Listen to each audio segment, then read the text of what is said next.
वालेकुम क्लास। आज हमने जिस टॉपिक को स्टार्ट करना है वो है कॉनिकल पेंडुलम।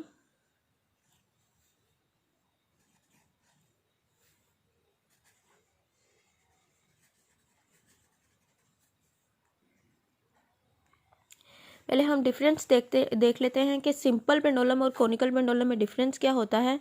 इसमें सिंपल पेंडुलम में आपको याद हो अगर कि कोई भी स्ट्रिंग होती है जिसको ऊपर से किसी सपोर्ट के साथ अटैच किया जाता है, ठीक है, और नीचे किसी भी मैस के साथ उसको अटैच कर दिया जाता है और वो अपनी मोशन को लेफ़्ट एंड राइट, जिसे टू एंड फ्रो मोशन कहते हैं, उसको कंटिन्यू करता है।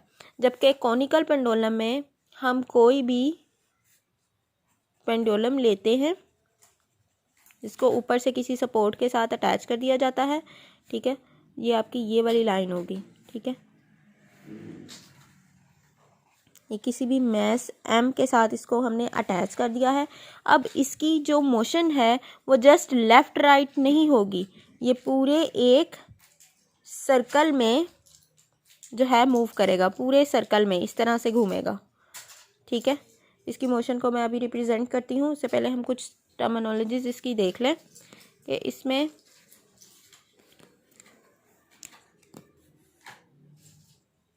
ये सेंटर लाइन है,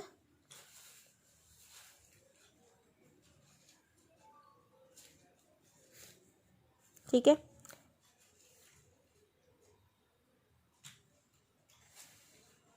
ये इसका रेडियस है आर। अब ये किस तरह से कि कौन सा सर्कल बनाएगा ये हम देखते हैं।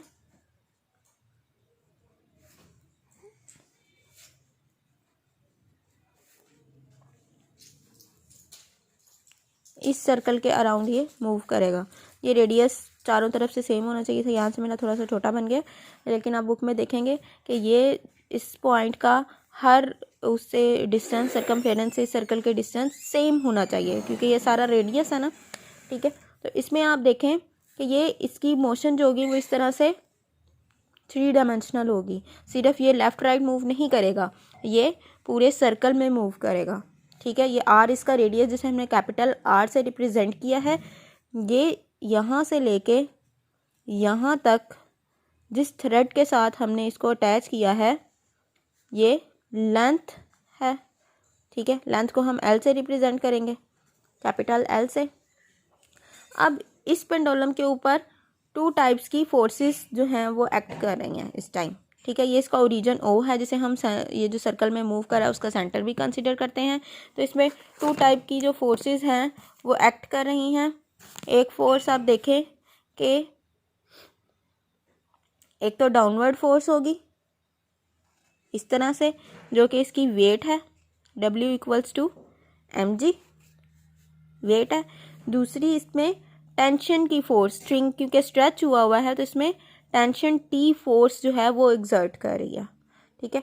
अब ये जो टेंशन T है ये एंगल थीटा बना रहा है किसी भी पोजीशन पर। अगर हम इसको लेके गए हैं तो ये टेंशन T, इसको अगर हम इसके कंपोनेंट्स में रिजोल्व करें तो यहाँ से लेके इसका ये वाला जो x कंपोनेंट होगा इसको हम क्या कहेंगे, ये T साइन थीटा है। अगर आपको कंपोनेंट्स याद हों तो x कंपोनेंट इसका क्या होगा, T साइन, या इसका हॉरिजॉन्टल कंपोनेंट क्या होगा, T साइन थीटा। मैं नीचे लिख देती हूँ T साइन थीटा।